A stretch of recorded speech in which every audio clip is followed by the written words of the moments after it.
This episode is sponsored by the Petwood Hotel in Woodhall Spa, your home from home in the heart of Bomber County. LinksPod. Tales and entertainment for the people of Lincolnshire with John Marshall.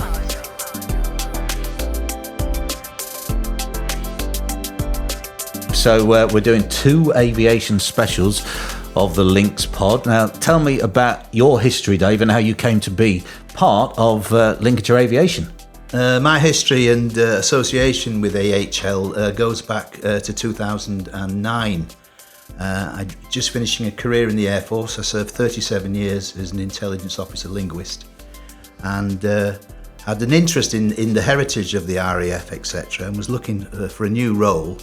And at the time, North Kesteven District Council, together with Lincolnshire County Council, were proposing to submit for a heritage lottery-funded bid to promote aviation heritage in the county.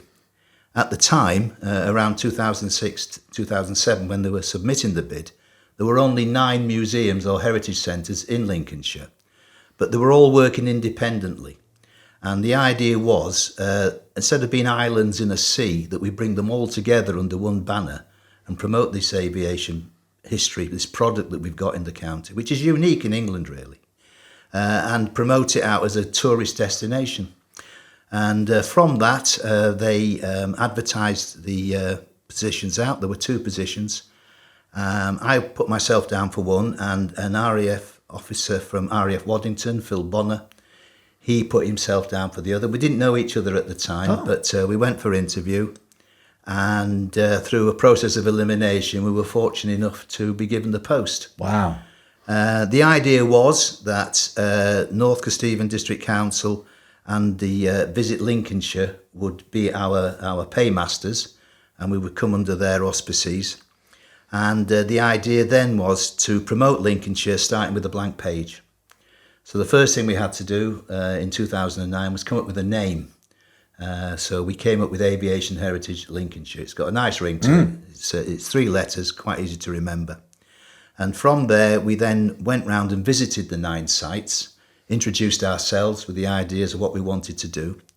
We had a 3-year remit to complete this mission, if you like, and we were successful. The 9 sites immediately joined up. And we began promoting them. We developed a schools programme, we developed a visits programme, advertising, etc. Went on the radio, various other media, and began to get our name known.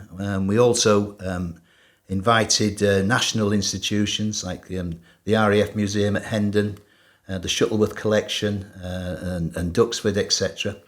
To be part or at least cooperate with us.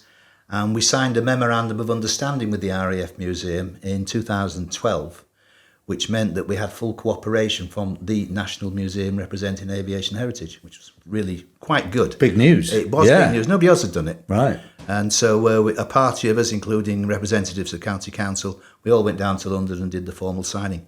That partnership still extends today. We work very well with them. We're often invited to functions. Their chief exec comes up to Lincolnshire very often on events, and we have used them to loan or borrow materials from them. Including in that is the exhibition. Sorry to digress a little bit, but in 2020 we organised an exhibition in Lincoln, and we were very fortunate through the RAF Museum to loan Guy Gibson's Victoria Cross. Wow. Only the 3rd time it had ever been seen in public. And where was it on display? It was on display in Lincoln, up at the top end there, the collection. Oh, yeah. And it was a fantastic exhibition we put on. Only lasted 5 weeks, but we were very fortunate that they allowed us to borrow the VC. It'd been shown once in London in 1945. It'd been shown again in 1960 in Westminster Abbey. And we were the 3rd organisation to have it put on public display. Wow. So it's quite something, really. That's a badge to wear with it honour. Was. I mean, I had the honour, having taken 2 years to get this loan together, I had the honour of having it in the palm of my hand for 10 seconds. That's all 10 seconds? That's all they would allow me to hold. Was it? I wasn't allowed to touch it. I just had to put it in my palm. It's like the FA Cup. And then it went back in the box again. But it was a great exhibition. But that's a culmination of where we've been over the last 15 years, really.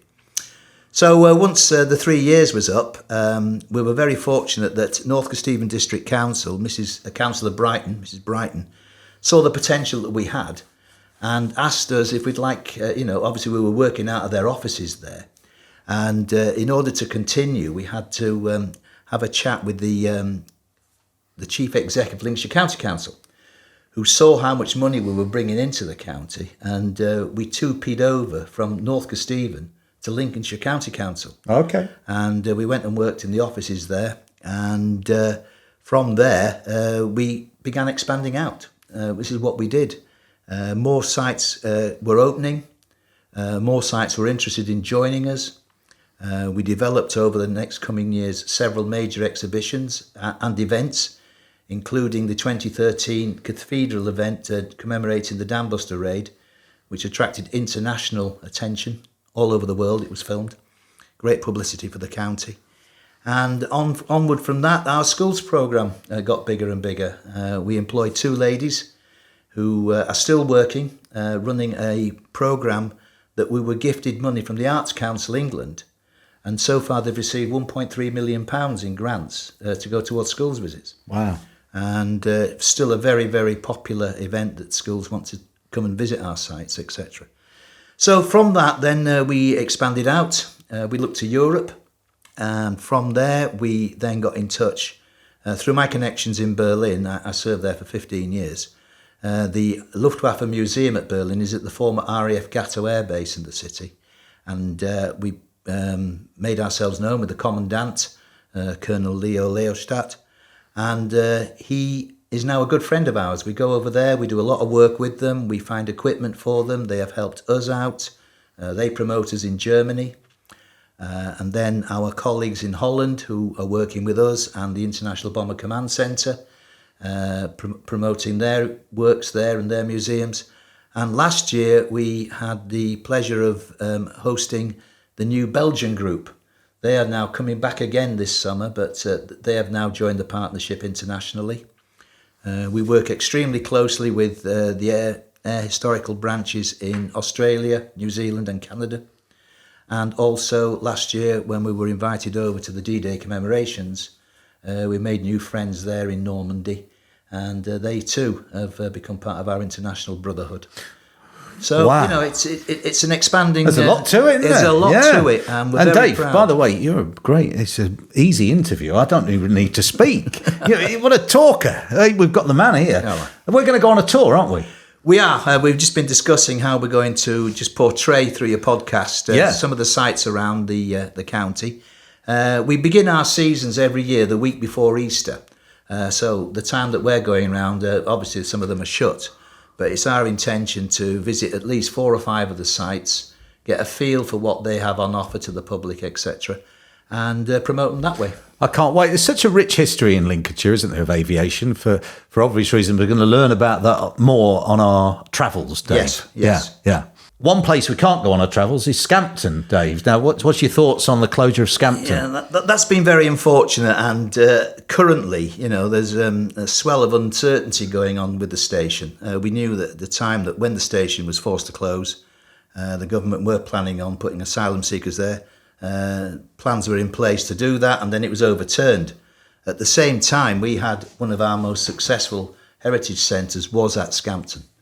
We invested tens of thousands of pounds in that site. Right. And it was unfortunate that everything had to close down.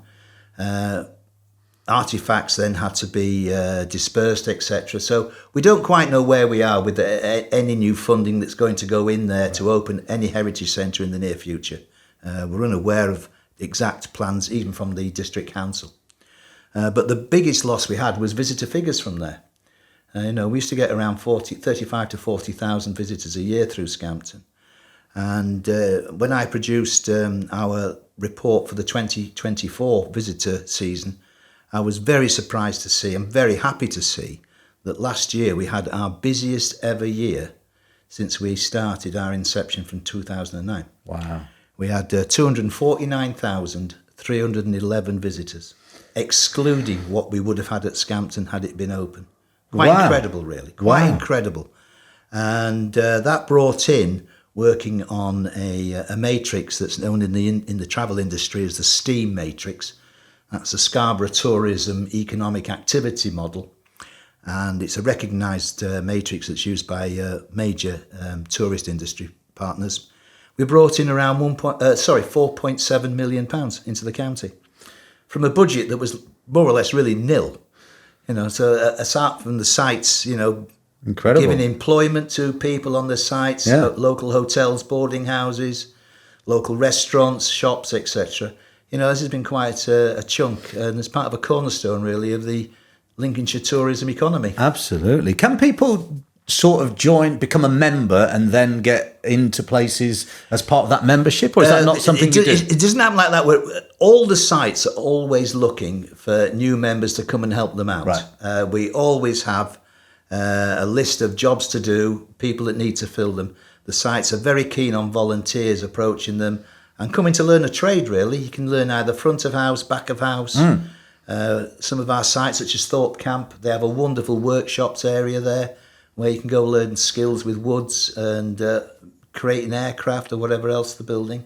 IBCC, wonderful volunteers there, showing around 6-figure numbers every year of guests and visitors that are arriving at that centre. East Kirkby itself, busy. And then the RAF stations.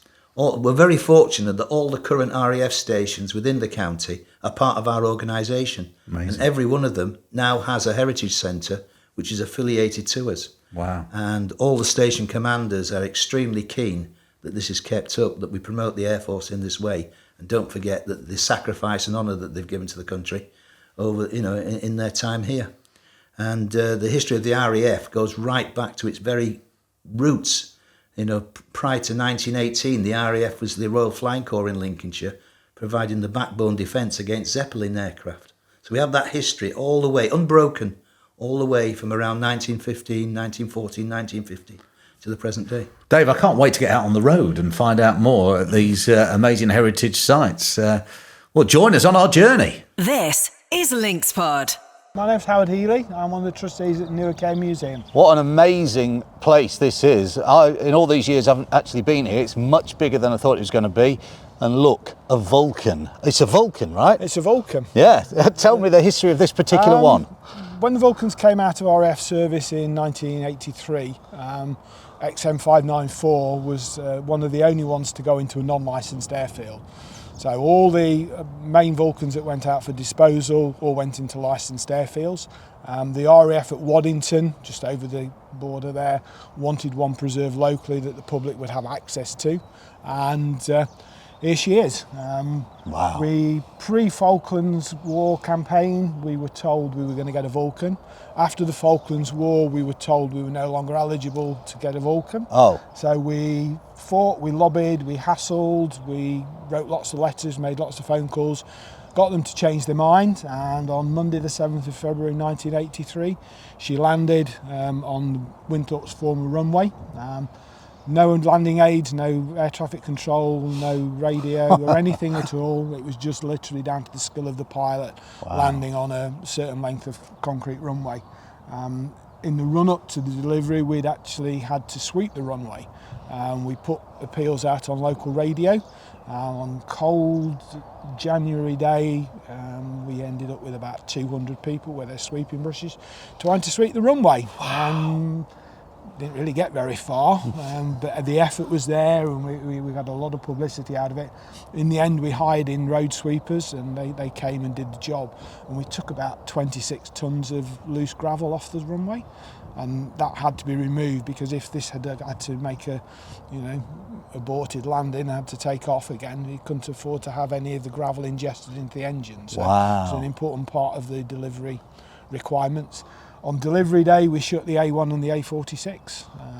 Just in case? No, that was part of the spec. The RAF wanted those roads closed. But back in the day, pre-mobile phones, that was all done at about 2 hours notice. Was it? So we actually got the final go-ahead for delivery at 11 o'clock on the Monday, and she was actually wheels down here at 1:15. Oh, wow. And the effort to get that done without mobiles was unbelievable. Incredible. Shudder to think how many people we'd have had if we'd have had mobile phones back then, but there's about 500 people turned out to see it come in. So it's actually the heaviest aircraft ever to land at RAF Winthorpe. Really? And do you have the history of all the things the plane was ever involved with? We're working our way through. We've probably on the Vulcan in particular, we've got, I guess, probably 65-70% of its flying hours. So every aircrew that flies the aircraft will carry a logbook, and they write their sorties in. So we put appeals out and we gather that information, and then painstakingly cross-reference it. So you can build up a service history almost day by day, hour by hour. We're working through with the Vulcan, and that's it came into service at RAF Scampton and it was nuclear capable, so it did carry the Blue Steel missiles in its early days. So I served with the RAF for 20 years. But we're gradually, we're still adding sorted details to it. I think probably going to look later onto the Shackleton. Yeah. On the Shackleton, we're up to probably 90% of its flying hours. Oh, wow. Well, really looking forward to that. But right now, I think we're going to have the honour of going inside, right? Yeah, we're going to go in.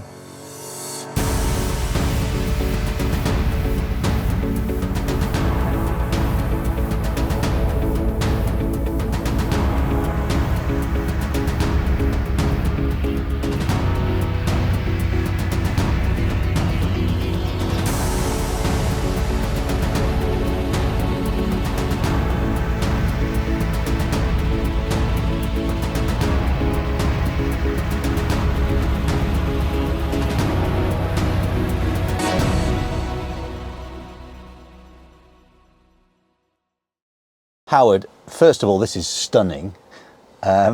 You've got to talk us through it. Where have we come to? You've come into the cockpit of the Vulcan, and the thing that sort of throws everybody is that this is the only crewed part of the aircraft. This small space here with the 5 people would be stationed is the only bit that the crew go into in a Vulcan. It's All that bit at the back, nobody's in it? Is engines, fuel, bomb load. Wow. The rest is just all those bits of equipment that make it work. One of the things they say with the Vulcan, whilst it's a huge aeroplane, almost flies like a fighter. And even when you look in the pilot and co-pilot's positions, it doesn't have the traditional two-handed yoke. It's a single hand grip for the pilot and the co-pilot to work on. So it's picking up on those fighter vibes. And, you know, good Vulcan pilots could literally fly this like a fighter, which is just awesome. Wow, we can't quite get up there today because you've got something being repaired, we've yes? Actually, the upper crew ladder has been removed for a repair by our wonderful volunteers. Right. The strange thing is, this served within the RAFSA for 20 years. We've had it for 42 years, so it's to get a bit of wear and tear. Yes. So it made it a bit awkward for us climbing up to get to the rear seats, but normally there'd be a ladder there that you go up into, and they say go into the front seats. We do have this available for open cockpit sessions, where the visitors can come and have a look in. We don't allow them to go into the upper seats. We have had instances where people get up there and then, because of the hole in the floor that you've come up through, freak out a little bit, and then really? don't like to come down, get a bit claustrophobic. So we're mindful of what we do. It also helps protect the avionics and the seats and the fittings that are in here. You feel like you're in such history, such amazing history. You are. With the pilot and co-pilot seats up there, they're the only 2 in here that have got ejector seats. So the 3 rear-facing crew, the radar navigator, the plotter navigator and the air electronics officer, they all fly facing back of the airplane, so they're flying opposite. I don't even like that on a bus. Well, no, this is why some people are, but in terms of aviation, flying backwards this way is actually probably the safest method. Oh, really? Yeah. You know, some airlines, a lot of the RAF early trooping aircraft flew backwards. It's a safer way. Is it? You get a few more in if you fly forward, so that's probably one of the ways the airliners go. Oh. So, you know, these positions here, as I say, they're critical to the aircraft. Yes, the pilot and co-pilot are flying it, but if you were going on a bombing run, then the actual flying of the aircraft is done by the radar navigator, and they will actually fly. When you do some filming, you'll see the little control column, almost like a bit of a gaming console, and so that person is the person who actually flies the bombing run. I was about to ask, actually, are all members of the crew, would they have been interchangeable? So if something happened to the pilot, could one of these take over? No. You would have the co-pilot who would take over. But that's all? But yeah, that's all. The others are specialist trades. Wow. The AEO, for example, the electronics officer, their role is running electronic countermeasures. These started flying at high level, and then as surface-to-air missiles became more sophisticated, they were easier targets at high level, so they dropped to low level. And at low level, then you get different threats. So the guy in this seat over here is running countermeasures. He's picking up what's maybe painting them as a target, and then deploying countermeasures to counteract that to make them safe. Incredible. But they're training as a crew, and all 5 interdependent on each other. We've had a number of V-Force reunions. Obviously RAF Waddington and RAF Scampton across in Lincolnshire were key Vulcan bases back in the day. And we have reunion events.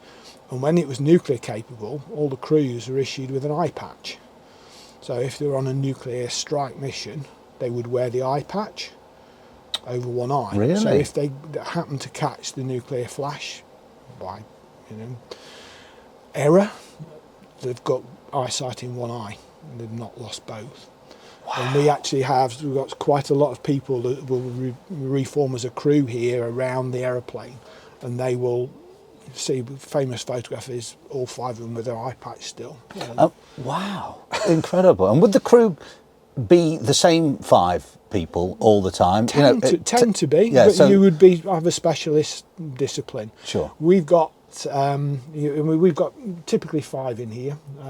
We've got one of our volunteers, a guy called John LeBrun, and he was a chief flying instructor for Vulcans. He could go onto any Vulcan base and fly with a crew and assess a crew. Really? And John famously was selected, and he flew the then Prince Charles in the RAF out of, I think it was Waddington. And he flew, and our current king flew in a Vulcan. But you probably find 6 people in that space, which is not very conducive. It's a very, very small space. So there's a lot of history. For me, something that I've picked up and developed over the years is when I first started, and it was a long while ago, the aeroplanes were the key thing. But what I've come to appreciate now, it's the crews, it's the people. Aeroplanes were built by people, serviced, flown, being looked after now. It's the people. It's a people thing. And those stories and those connections are the real important things that we should treasure and improve. A lot of those people did a lot for us to give us the way of life that we've got, and sometimes that's underplayed.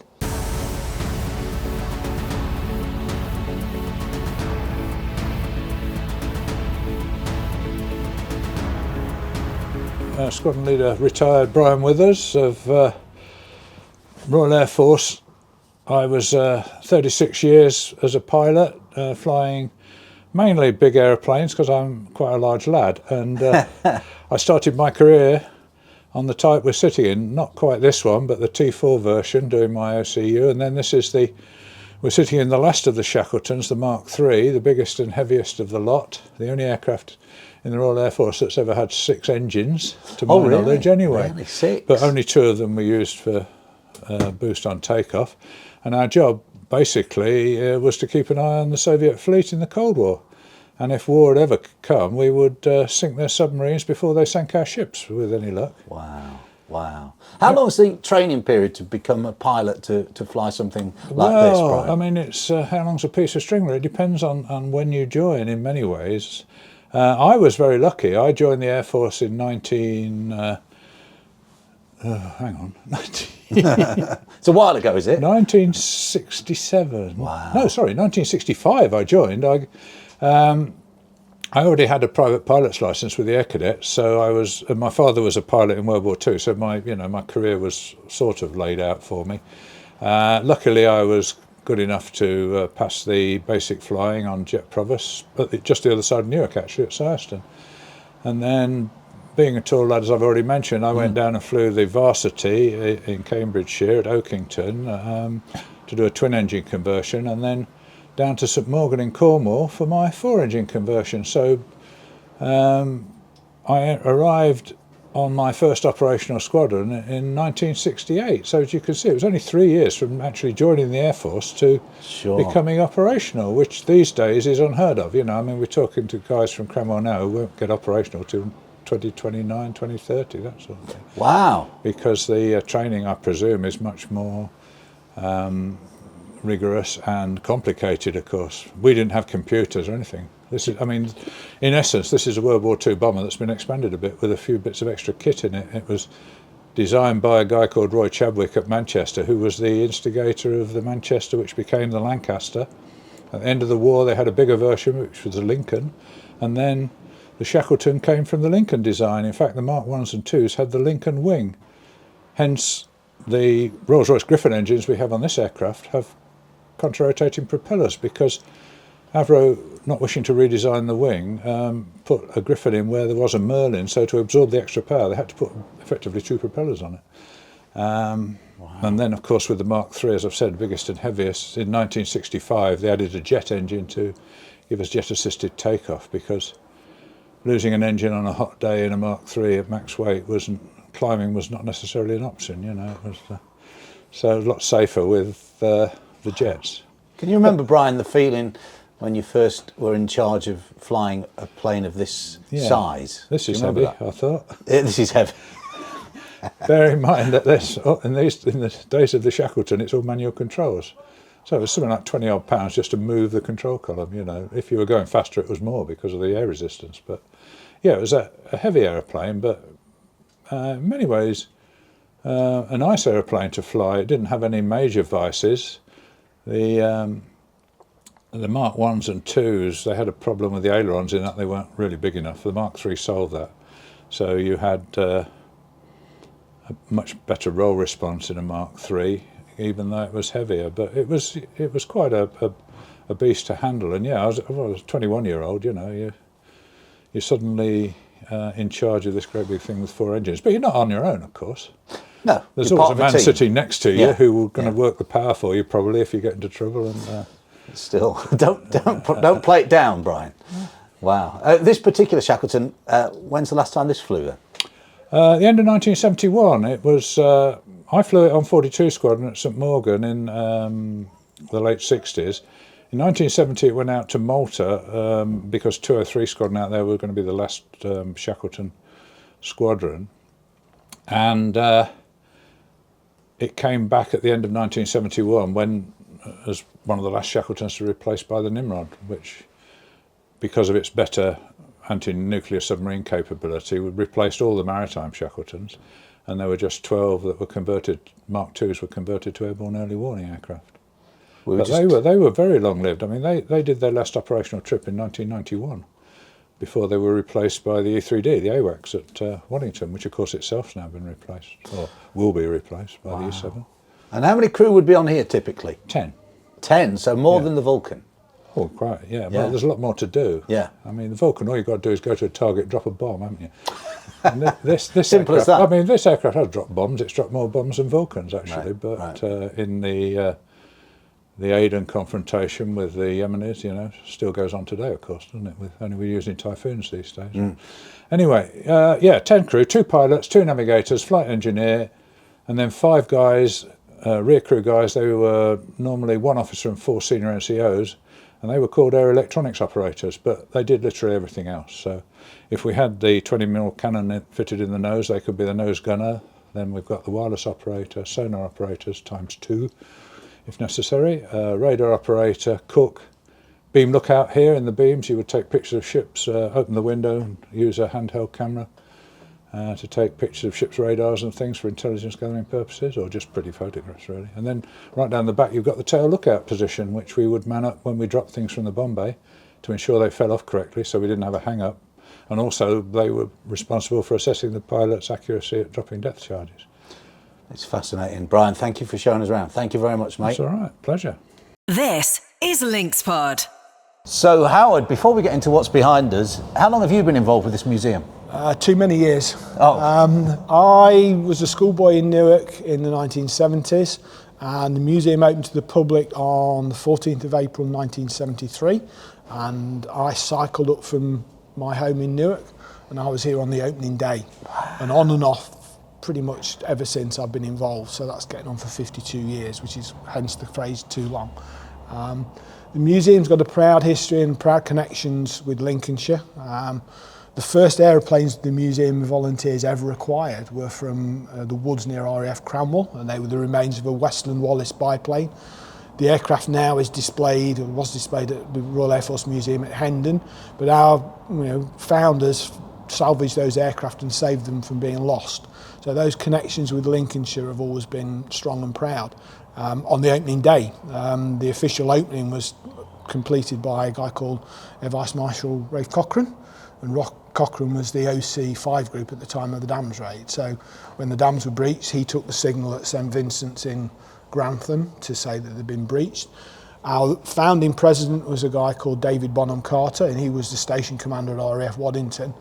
And the one regret I have from the opening day was that I turned up, great to see aeroplanes, and I'm thinking, why is it being opened by two old men? What's that? And I didn't know that time the significance of their wartime roles. And if I could go back, I would ask them lots of different questions rather than just talking and things like that. Yeah. Going back to those early days, one of the best aeroplanes we have here, or bits of aeroplane, is the remains of a wartime Lancaster. Winthorpe was a training base, an operational heavy conversion unit for putting crews into 5 Group in Lincolnshire. And this aircraft section came to us in 1974. I actually helped lift it off the back of a lorry.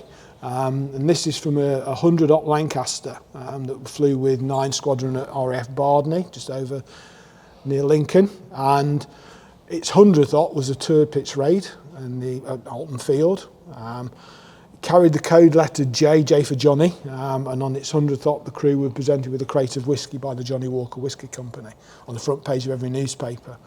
Did 106 operations in total.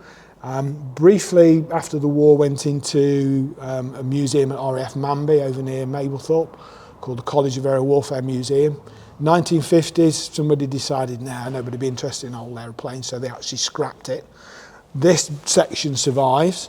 It spent a brief time on the back of a lorry in northeast Lincolnshire, going out as a workman's hut when they were repairing roads. No, it didn't. It did indeed, with the Pumphrey family, and then ended up in their back garden as a garden shed. And when it came, the ends had been boarded up and been used as a garden shed.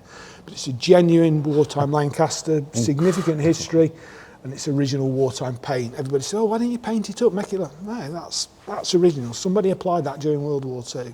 And it's an integral part. It helps tell the story about RAF Winthorpe and our connections across the border into Lincolnshire. And really, really proud of this. One exhibit, people say, it's just a bit of old metal, but the history and things around it are just phenomenal. You're very easy to interview. I just say one thing and away you go, and you're very good at it as well. So this is Howard's podcast now. And No. I'm one of many people here, and with volunteers. And over the years, you meet people, you pick up their stories, and as I say, it's a people thing. And I'm one small part. I never served. People like Brian and other people did, and we do owe them a huge mark of respect. Do a lot of the school visits here, and I love talking to the school kids. We get a Star Wars connection. Mid-upper turret, the idea of Star Wars, the character R2-D2 is almost a straight lift off a wartime mid-upper turret. Oh, really? Where does R2-D2 go? In the Millennium Falcon. He goes in the centre of the fuselage. Yeah, it does, yeah. Behind. That idea comes from a wartime concept. But the children love that connection. They do. Yeah. When you're into Star Wars, all hands go up and whatever. And we've got a couple of other things more up to date. We've got a couple of MiG fighters. And they were used in the film Black Widow. And they were taken away. Wow. And in the opening sequence on the Cuban Air Base, those 2 MiGs were actually in the filming sequence. These are a lot of our earlier aeroplanes, the more delicate ones. A lot of the early aircraft were made of wooden fabric. So we put them under cover to help protect them from the elements. We've got one or two rarities in here, the Reed & Sigris Desford, which is a prone pilot trials aeroplanes, anyone in the whole world. You can't go anywhere else and see one of those. Made just down the road in Leicester. One of the last aircraft to fly in here on the 19th of August 2022. One of my lockdown projects was helping to secure that for the museum. There's a lot of aeroplanes in here that I've got personal connections with, the yellow Saab Sophia. My 21st birthday, I was given a typewriter by the museum, and the museum thought that I'd have a better chance of securing aircraft for the collection if I got a typewriter rather than doing nice handwritten letters, and the Sophia was one of the aircraft that was secured on the basis of the typewritten letter to Norway, as was the Saab Draken. So there's personal history for me, but again, there's around about 26 aircraft across the history of aviation really in here, and it's a great starting point for when we had the education visits. Wow. You know, it's flight and things is a curriculum topic at the moment, and we have a lot of school visits come in, and it's kind of a wire factor when you come in through the entrance. Wow, you know, fevered excitement and things, and that makes you realise it's all worthwhile, and we're doing a reasonably good job here. With the age of some of these, I guess an awful lot of them didn't fly to be based here. Were they transported other ways? A lot of them were taken to pieces. The Princess we've got just in front of us, that actually flew in 1967. The Sophia was flown in from Norway and landed at Waddington to clear customs, and then was flown in here. Don't think there's any other flyers in here, but things like the Draken was flown into RAF Scampton in 1994, and then we spent time taking it to pieces and moving it by road. So I think we've got about 10 aircraft out of the 100 that have actually flown in here. The rest have all been taken to pieces and moved by road. You know, done the piece on the Shackleton. I always say the reason I didn't get very good A-level results is I spent too many hours at RAF and helping to take it to pieces. So probably not quite true, but you know, it's a nice aspect to look at it. But a lot of history and a lot of, you know, stories within aviation history across the UK here, and really proud of them. This is LinksPod. Dave, we're talking bombs. We are, and we're in front of a big one. We are, huge. Stood behind us now on its plinth, we have what's known as the Yellow Sun, and this was Britain's first H-bomb, built around the V-bomber force effectively. That was the Valiant, the Victor and the Vulcan. Shall we stand a bit further away? I feel this is... There's no radiation coming off it now, so we're good. Okay. Yeah, but as you can see, it's a huge device, and it was some... when you realise the power of this thing, it was 3.3 tonnes in weight, and it also yielded 500 kilotons of nuclear power. Good so Lord. It was enough to take out any city, you know. And it was in service with the RAF right up until the beginning of 1970. Obviously, it was never used, so we were lucky with that. This was our deterrent then.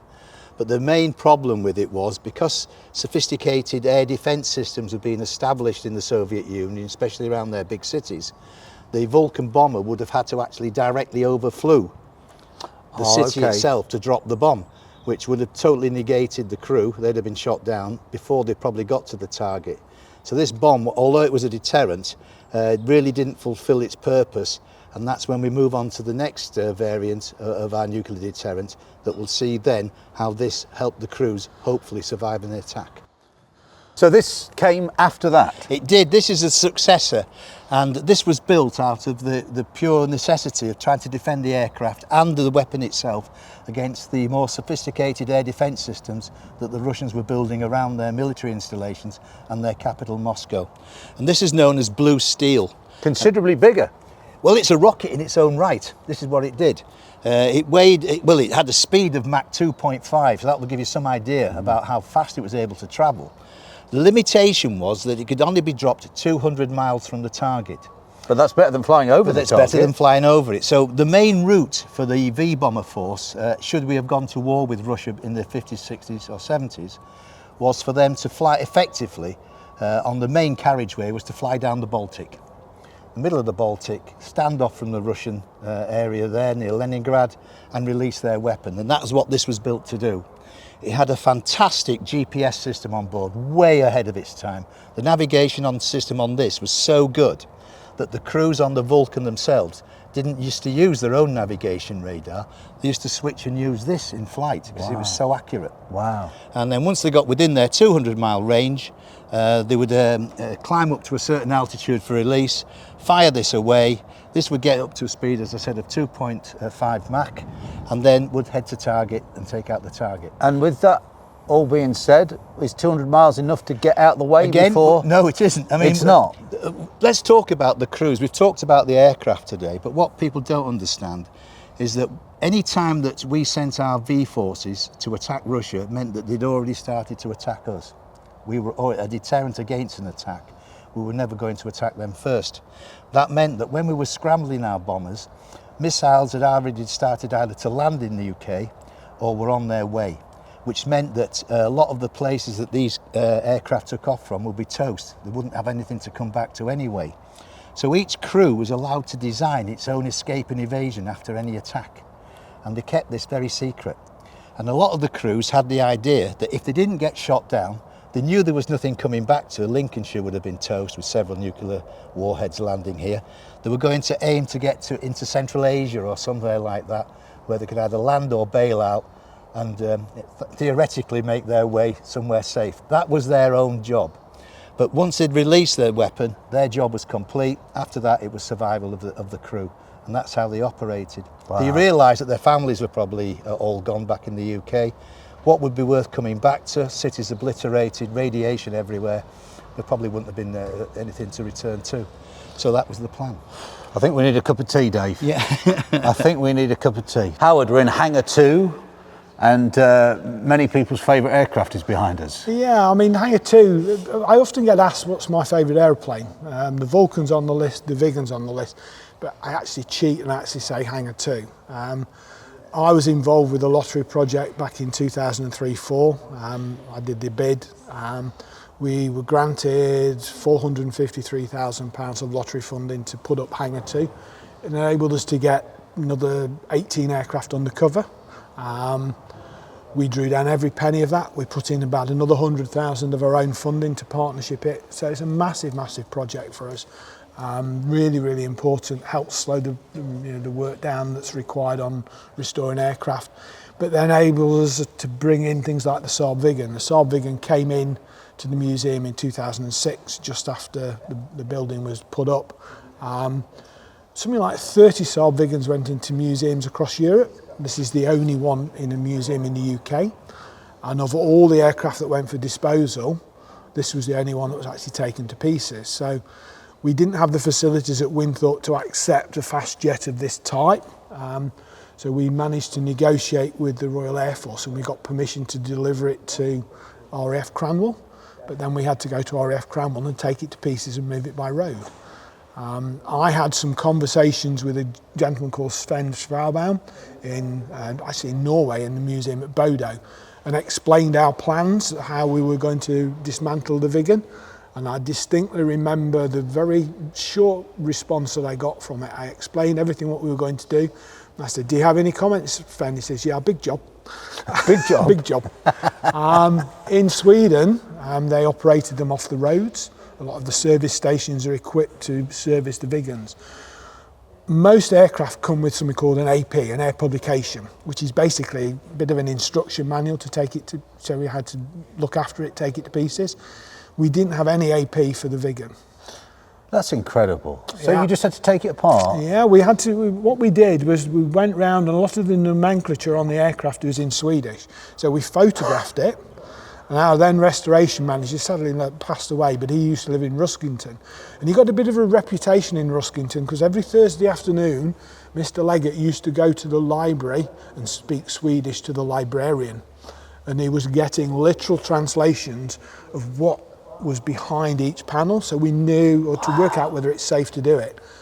I liken it to a bit like doing IKEA furniture, Yeah. but without the instructions. Or a giant airfix? Yeah, a giant airfix, but IKEA with the Swedish connection. Of course, You know, it's complicated. Took us something like 4 months to dismantle it. We were working to risk assessments and method statements that complied with the RAF and Serco at Cranwell. We got some brilliant support from those people. A lot of people said it couldn't be done. And It's been done. It's been done. We like a challenge, and to be able to do that, and for people to get the opportunity to look at a Vigan up close. We do cockpit viewings. You might get a quick chance to have a look in the Vigan cockpit. It's the only one anywhere in the UK. But again, the Lincolnshire connection came to Cranwell. Came out of Cranwell early on a Sunday morning to avoid Waddington Airshow traffic. You know, we had a time designated to move, that we do it before the airshow traffic builds up. So, you know, we work with people and build things, and say a fantastic building. One of my favourite, I've had a quick look as we came in today, we've got a little owl lives in here as well, so if you have school visits, you can spot the owl that's in here. Just leave calling cards on some of the aeroplanes, which is we now have an owl poo patrol. So pesky owl. No, it's good. We've put up nesting boxes outside, but we can't get it outside. Likes it and whatever, but yeah, it's a really rare aeroplane that we're proud of, along with all the other aircraft that are in here. So 4 months to take to bits. How long to put back together? I think it was about 6, right. But we weren't quite. We got a little bit more flexibility how we did it. We did the basic reassembly at the far end of the building. We actually worked with a crane through the roof, so we do a flexible approach. We'd learnt a little bit on the dismantling, and make it a little bit easier when you're putting it back together again. But a lot of work. But it's been deactivated. That's one of the agreements. We would never ground run it or anything like that. But it's complete, and it's a beast. You know. Now, Howard, about that cockpit. Yep. Up you go. Look at this, incredible. There's not much leg room, and I'm well out of my depth, but what an honour to be in here. I'm one of very few people who've been able to sit in here, and it feels pretty special.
What have we got behind us now, Dave? Well, we're in front of now is one of the most iconic post-war British aircraft. One of the last, really, that was designed purely in this country. And this is known as the English Electric Lightning. And this is a T5 variant.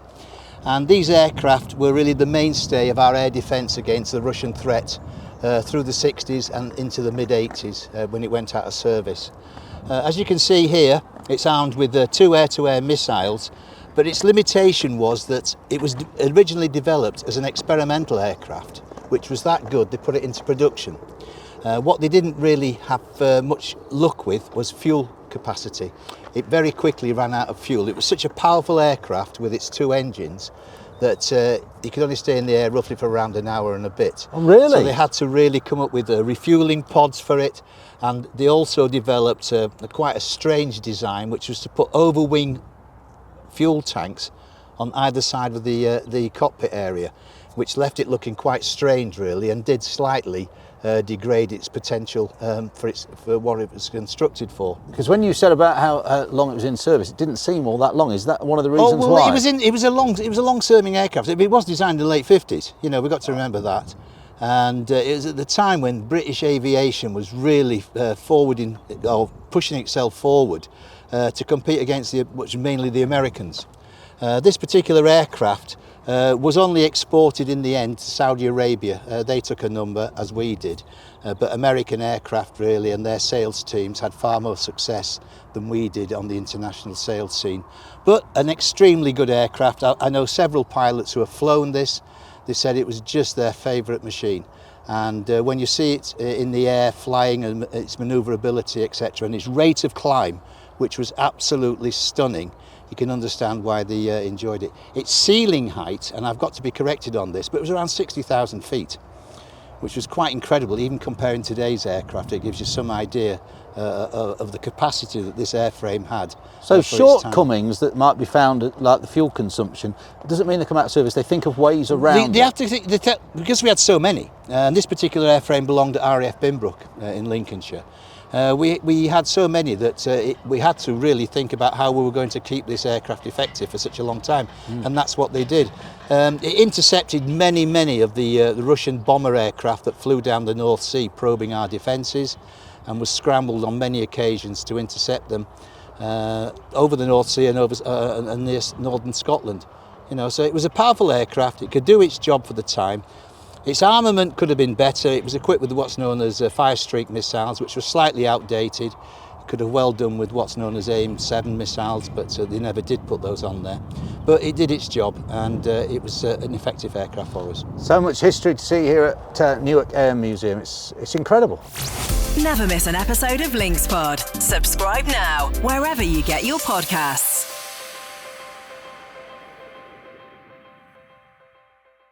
This episode is sponsored by the Petwood Hotel in Woodhall Spa, your home from home in the heart of Bomber County. We're here at the Petwood. Here's Emma. Hello. Hi. Hello. What a beautiful setting we've got here. And we need to talk about what an amazing facility this is. And people, we're obviously doing an aviation couple of specials here for the Links Pod. On an aviation journey to Lincolnshire, why wouldn't you come to the Petwood, Emma? It's firmly rooted on that aviation pilgrimage around the county. So we're really well located for Coningsby, East Kirkby, Tattershall Thorpe, RAF Metheringham. We've got such a wealth of aviation heritage here in Bomber County, as you know. Absolutely. You've been exploring it for the last few days. I've become something of an expert. Not only that, but your hotel in particular has much history itself. Tell us some of that, Emma. So quite a few people will know that the hotel was requisitioned in the Second World War as an officers' mess. And it's known as being the home of the Dambusters post their Dams raid. But it was also home to 97 and 619 squadrons. So it's more of a bomber command home, but everyone's heard of the Dambusters. So that's really how it's known as wartime officers' mess of the Dambusters. So if you want to experience some history, you can come here. If you want to experience also some wonderful food and drinks, Emma, it's all available here, right? So, absolutely. I've just been having a good chat with the chefs, and new bar menus launching soon, so that's exciting. But yeah, great food and drink, lovely setting, and on a day like today, why wouldn't you want to be drinking on that terrace? Can you imagine a hotel with a better setting? I mean, this garden is absolutely beautiful. It goes on forever. A lot of people say I do, but this garden goes on forever. And what about the bombs over in the corner as well? So unmissable. Absolutely. So we've got the remnants of a prototype upkeep, which is over in what we call our memorial garden. So that is freely available for people to come and have a look. We've also got a fantastic sculpture called Lookout of an RAF serviceman looking to the skies. He's dressed in his World War II uniform, but that pose could be equally representative of our guests today when we've got aircraft from Coningsby flying over, whether that be BBMF or Typhoons. We've got oodles of grounds to explore, and you might hear in the background that we've got some younger visitors as well having a good kickabout with a football. It's a family friendly attraction, so we welcome everybody. This is Links Pod. So I'm Nikki van der Drift, and I'm the Chief Executive here at the International Bomber Command Centre. How long has International Bomber Command Centre been here now in Lincoln? So the Spire has been here nearly 10 years. It went up on the 10th of May 2015, but the centre itself only actually opened in January 18. And what an amazing, there's a buzz about the place today, and I'm sure every day, yes? Yes, absolutely. A wonderful cafe and an awful lot of history here. And the big thing we're talking about at the moment is these ladies. Well, these are some of the ladies we're talking about. Tell us the significance of those, Nikki. So women were the backbone of Britain during World War II, but their story isn't often told. And we've got 172 women named on our walls. And we felt it was right to actually tell their stories. And so we've picked 10 women. That was the hardest part of it all, which 10, because so many incredible stories. So what we've tried to do is capture people that covered different sectors, that supported in different ways. We've taken their photographs, and the teams with Standing from Giants have created these magnificent tributes here. They're amazing. They are. And so, of course, that team was the one that was responsible for the 20,000 silhouettes at Normandy last year for D-Day. Oh, okay. And these particular ladies that we've chosen to stand in front of just for our shot here, their names are? So this is Muriel Blake. Muriel was a parachute packer, absolutely vital. And if a guy's life was saved by parachute, the thing was that they would come back and they would give the girl that packed their parachute £1, because it was £1 for a life. Really Wow. key. Really key. Wow. So immensely important role. She suffered from back pain all her life from lifting those heavy parachutes and dinghies, which they also packed. But again, a story that not many people know. Amazing. And then down the line? So this is Lettice Curtis. Lettice was an ATA pilot, so that's an Air Transport Auxiliary pilot. And these women were amazing, and men, but mainly the women. They flew all sorts of aircraft and delivered them into operational arenas and stations. So Lettice was the first woman to fly a Lancaster, and she flew it on her own. Wow, did she? And she carried on flying until she was 83 when she grounded herself. And 83? Yeah. She put herself through a helicopter licence in her late 60s. Amazing woman. And again, but the story is that there were many, many of these women, and their stories aren't told. So amazing. Yeah, amazing. And then beside her we have Dorothy Robson, who was known as Bomb Site Bertha. And she's actually remembered here on our walls. She was too short to join the WAFs, so she became a bomb site developer, and she was actually killed testing one of her bomb sites. She was also known as the girl with the laughing eyes. Oh. Yeah, which I think you can see here. You can, yeah. Brilliantly captured. Yeah. Amazing. Yeah. And finally? Finally, we have the indomitable Margaret Hurrigan, who was a plotter. So she was originally with Fighter Command and was then posted to Waddington with 50 and then 61 Squadron. So she would have been responsible for plane movements, aircraft movements. And she married an Australian officer and went to Australia, where she had 8 children. And for the 2018 opening ceremony in April that year, the Australian government funded 17 veterans and their support carers to come over, and Margaret was one of those 18. What a lady. Wow. Regaled us all with wonderful stories, and we've kept in close contact with the family ever since. Sadly, we lost Margaret last year at 101, but for the unveiling last weekend, her son flew in from Sydney and her daughter in from Rome, and they were here to witness the unveiling of these amazing silhouettes. Absolutely amazing. Wow. What a story, Nikki. It is. It's been such a joy to work on. I bet it has. And just for people who maybe live locally or even further afield and never been here to this amazing site, what's on offer when people get here? So first and foremost is the spire. So the spire is 102 foot or 31.09 metres tall, which is the wingspan of a Lancaster. So literally from wingtip to wingtip. And we chose the spire because the view of the cathedral was massively important to those crews that served from Lincolnshire. And for 300 years, the cathedral was the tallest building in the world because of its spire. Yes. So, hence the connection. And it's surrounded by these panels, these of names, and every life lost in the service of Bomber Command is here.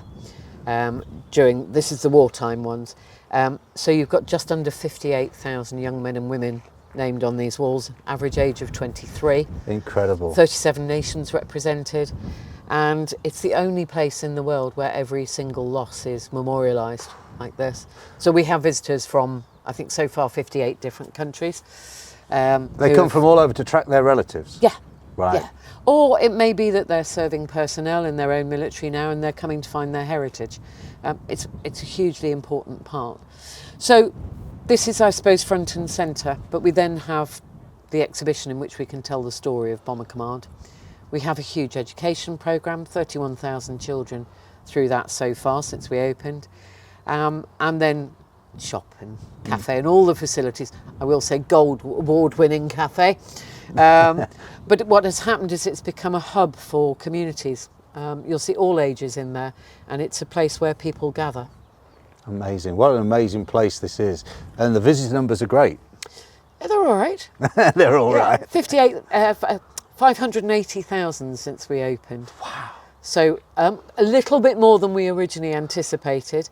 But it's fantastic because what it means is that only 49% of our visitors have a connection with the RAF or Bomber Command. Oh. So that means that the sacrifice that is given here has become something that is important to a much wider audience. And that's really why we exist. It's about educating people on a story that wasn't told immediately after the war. And that you'll struggle to get a better view of Lincoln than you have here as well. Absolutely. So yeah. there's many pluses to a visit. Come and have a look. Thank you, Nikki. Fantastic. Dave, something, well, hopefully wonderful is about to happen because you've got a story to tell about a relative that you found out recently, right? Quite incredibly, yes. We knew we were coming here with you, and I received a telephone call from my wife's sister-in-law up in Yorkshire to say that they were carrying out some family records and family history investigation, and they came across a great uncle that nobody had really known about or had been forgotten about, named Gordon Elmy. My wife's surname was Elmy. Okay. And it transpired that he joined the RAF in 1941 as a bomber pilot, and he flew Lancasters. Wow. And first I'd heard of this. I've been married 50 years and the conversation had never come up. And what was incredible was that the resources that I'm able to get hold of, we managed to get hold of the whole story built round him. And it took a couple of weeks of going into the archives, etc. And we just realised what a hero this guy was. I mean, they were all heroes, there's no doubt about it, but to have a family hero, it was something special. And it transpired that he'd transferred from his operational squadrons to 156 Squadron, which is a very special squadron within the RAF, because it was Pathfinders. Okay. And they flew out of a base called RAF Upwood. For people who don't know, Pathfinders did what? Pathfinders were the best of the best. They were the ones that led the formations of bombers into occupied territory. They went a few minutes ahead of the main force, and they dropped the flares, pinpointing exactly where everybody else should bomb. And they were revered through Bomber Command. In fact, they had their own badge that they could wear on the sleeve of their uniform. And instead of having to fly 30 missions to complete a tour, Pathfinders had to fly 40. So it just shows you the intensity by which they were employed.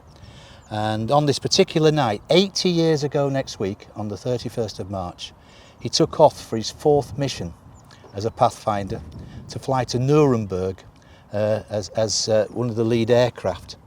This raid has become infamous within RAF history. It was the raid where we lost the biggest number of personnel in one night. To give you some idea, we lost 103 Lancasters and nearly 900 crew. Wow. Were lost in one night. The whole mission was a disaster. They got the weather wrong. The Luftwaffe knew they were coming. They'd plotted the routes. They were there waiting for them. They'd withdrawn forces from other areas to meet this bomber force, and they decimated it.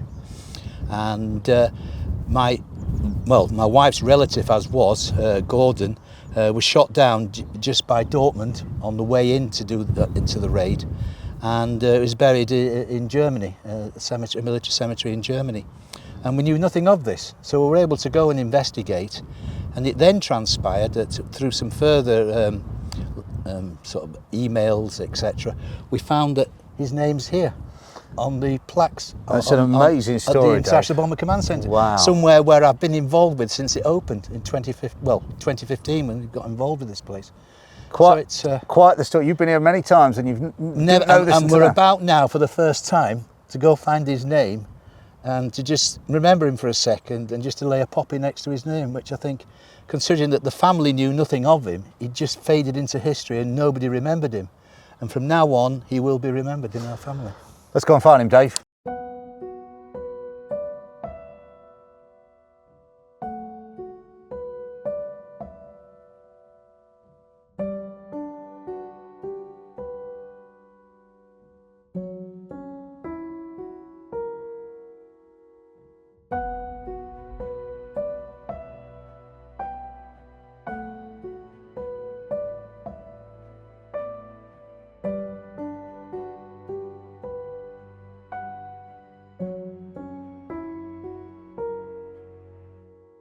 There we go. Incredible, Dave. Feel okay? I do. Yeah. Yeah, it's Proud. quite touching. But Yeah. having been involved with this centre since really its inception, to find somebody that's Incredible. related to us just in the last couple of weeks, it's been quite incredible. Wow. Thanks, Dave. Okay.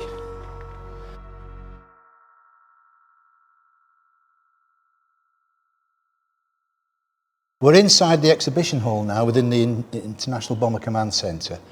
Very poignant room. There's a lot of stories in here that are very individual and very personal, and that's the way they wanted to tell the story of Bomber Command. They felt that rather overarching stories, individual stories were better.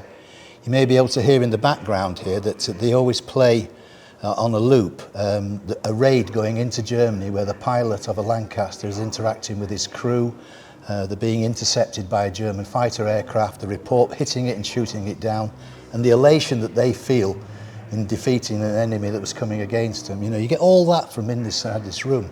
Behind us is probably the centrepiece really of the exhibition, and this is a map of Europe, and what it depicts are all the raids carried out from 1939 to 1945 in Europe, both German and Allied. And what you notice here is that at the beginning of the war, you'll see Britain covered in red dots as it's been pulverised during the Blitz and afterwards, and the Battle of Britain, of course. But later on, going into 1941, 42, 43, more and more blue dots are appearing now, both over France, the Low Countries, but especially Germany. And we start to see them concentrated around the Ruhr, where they're attacking the German industrial complex. And then as the bombers get bigger and we get better aircraft and more protection, you start to see the raids coming in until the area around Germany is almost totally blue. And that just signifies the amount of punishment that the German nation took at the hands of the Allies. Part of this centre is not just remembering Bomber Command, but it's also about reconciliation, about how the individual German felt as being just a civilian, the suffering that they went through with regards to the bombing, the destruction of their cities, etc. Of course, they weren't political, they were just the victims like everybody else in warfare. And the IBCC is very keen to show both sides of the story, which is what they do very well here. Dave, here we are, and there's quite a story goes along with this particular monument here. There is. I mean, what a wonderful story this is. You know, it's a bit of humanity in the depths of despair during World War II. By late 1944, the Allies were pushing up through the Belgium and the Netherlands, and the Dutch people thought that the whole country was going to be liberated soon. And to that extent that in the north of the country, the people running the railways went on strike and refused to move any of the logistics that the Germans wanted. In retaliation to this, the Germans cut off that part of the country, closed the roads down, everything. There was no transport movement. They stopped all food supplies into that area, and very soon that part of the nation was actually starving, and they needed rescuing. To that point, this was happening mid-March to late March 1945. But to that point, it was obvious that a rescue plan had to be put into operation. And to that extent, the American and British forces met with the German forces in Switzerland through the ambassador's office. They came to an agreement that the RAF and the Americans would be prepared to drop food supplies to the starving population on the understanding that their aircraft would not be shot at. The Germans finally agreed to this, and certain drop points were set up around the country. The RAF would drop in certain areas and the American Air Force in the others. The British operation would be known as Operation Manna, and the Americans Operation Chowhound. And the first idea was to start collecting the food logistically from around the UK, ready to distribute it via the aircraft that you can see here. And the area chosen was Foldingworth, just outside Lincoln, where massive food supplies were brought in from an already starving population. You've got to remember, we weren't particularly being well fed at the time, to the extent that the RAF regiment had to guard the area in case anybody broke in and attempted to steal it, which I've never read any reports that they did, but obviously they thought it was a potential problem. Once the drops began, the Germans laid out specific areas on fields which were marked out with blankets or paint, and the RAF took off and flew over these areas at very low altitude and dropped what you can see are the parcels out of the aircraft containing everything that needed: flour, potatoes, meat, anything that the population needed. Saving lives. Saving lives. Now, what was all at the first part of the operation, both the Germans and the British were very cagey with each other. The Germans followed the aircraft with their guns, anti-aircraft guns, just in case it was a ruse to drop bombs on them. And the RAF crews were told not to be trigger happy in returning any fire that may come up. And as far as we know, everything went smoothly. This operation lasted a couple of weeks and everything went smoothly with no major incidents.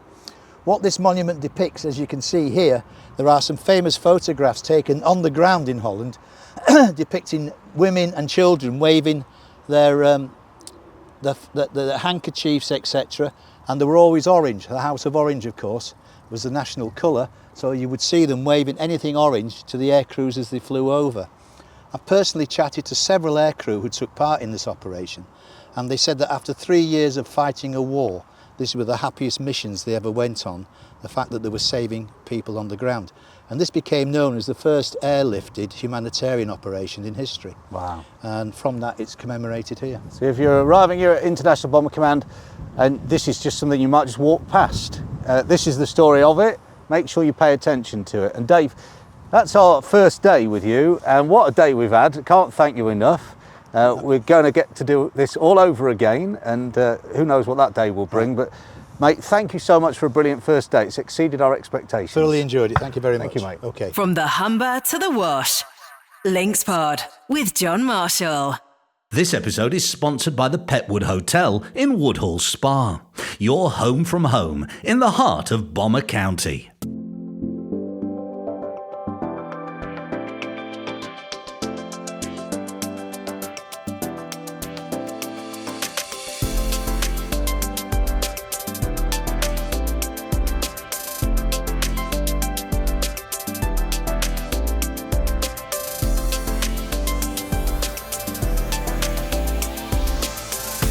LinksPod. Never miss an episode. Subscribe now, wherever you get your podcasts.